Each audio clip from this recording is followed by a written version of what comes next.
want to go to Astoria to see Johnny Five from the movie Short Circuit? It may be raining. Jasmine, Debbie said no. Get the stunt double.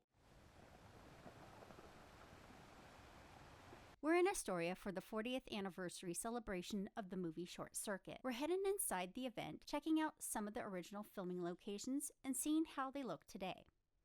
And since Astoria has been home to more than one famous movie, we found a few bonus filming locations along the way. So let's head inside and see if Johnny Five is still alive. The convention was held at the Astoria Armory Event Center. As soon as we walked into the lobby, we found this cool cardboard cutout of Johnny Five. Next, we see a Nova Robotics sign from the movie. Around the room, they had posters, photos of the actors, behind-the-scenes pictures, and all kinds of memorabilia on display. Over in this section, they were playing Short Circuit while everyone walked around and checked out the different booths. Off to the left of this Johnny Five Dr. Pepper sign was Sheedy's table. Next to her was Steve Guttenberg's area. And beside Steve Guttenberg was Robert Davi, who played Jake Fratelli in The Goonies, another movie filmed here in Astoria. As we moved around the tables, we found the area where actors from Short Circuit, The Goonies, Free Willy, and Flight of the Navigator would be meeting fans, signing autographs, and taking photos. They hadn't arrived in this part of the video yet, but you can see how everything was set up. Back in the lobby, they had a small area selling popcorn, drinks, and other snacks. In Short Circuit, Stephanie ran a mobile food business, so this was a fun little way to bring that part of the movie into the event. Here's Johnny Five being unloaded from the truck and escorted toward the venue. It's like Montana.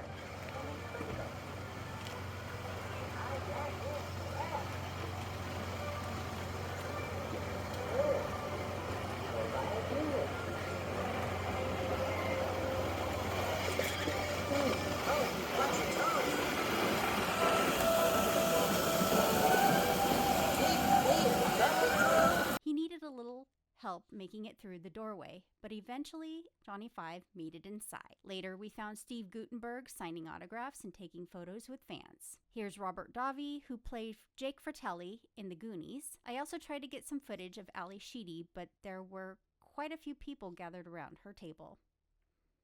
And there she is. Sheedy is the person wearing black and glasses, standing in front of the man wearing the hat.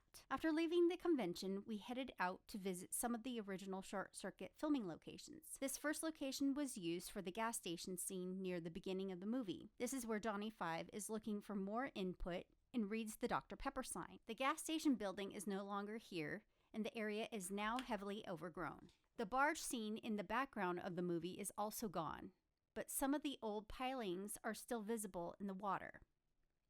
The next location is the bridge where Johnny Five appears in front of the Nova vehicle. As he comes toward the end of the bridge, he goes over the side just beyond the bridge supports.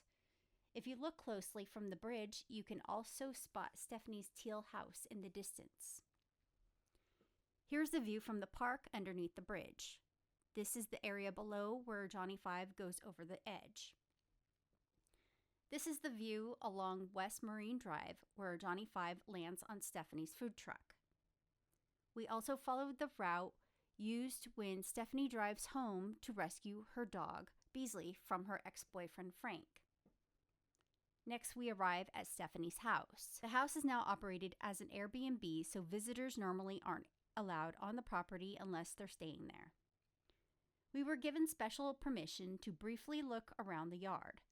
Guests were staying at the house during our visit, so we were careful not to disturb them or film any private areas. As we walked around the side of the house, we got a great view of the Astoria Megler Bridge. That bridge creates the backdrop behind the deck in the movie and appears in several scenes. On the other side of the yard, the owners have added a few fun pieces inspired by the film. There are ducks wandering around, a hood representing the Trans Am, and a shed decorated to look like Stephanie's food truck. Looking up, we can see the deck where Stephanie and Johnny Five shared one of their scenes with the bridge behind them.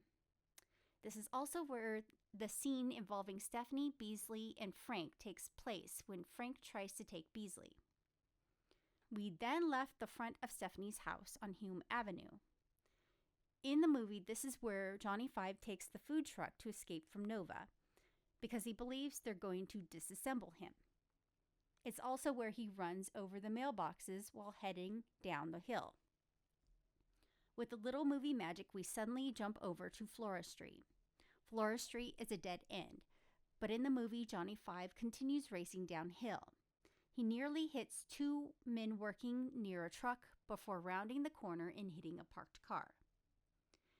Then we jump again, this time to Columbia Avenue.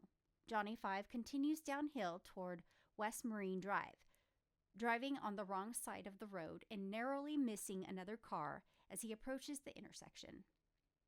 He then turns left on West Marine Drive and continues through traffic while Stephanie tries to give him a few pointers on driving. Another scene shows Frank racing down Glasgow Avenue toward Stephanie's house as he tries to cash in by turning Johnny Five over to Nova.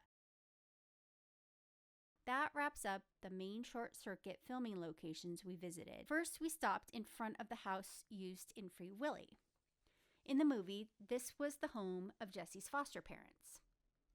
Our next stop was John Jacob Astor Elementary School, which was used in Kindergarten Cop with Arnold Schwarzenegger.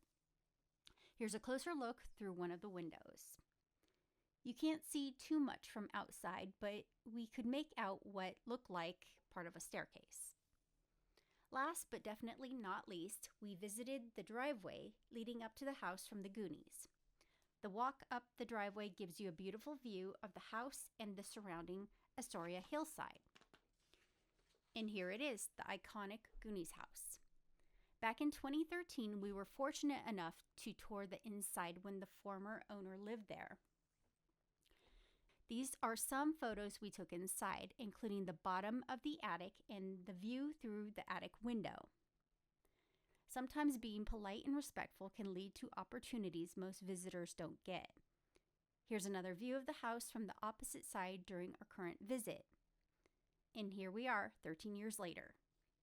Once again, being respectful paid off when one of the neighbors kindly offered to take a photo of us in front of one of our favorite movie locations. That wraps up our short circuit 40th anniversary trip to Astoria, between the convention, the filming locations, and a few bonus pieces of Astoria movie history. This turned into a pretty fun Trail Tales adventure. Thanks for riding along with us. Follow along for more trails, history, Forerunner mods, and places with a story.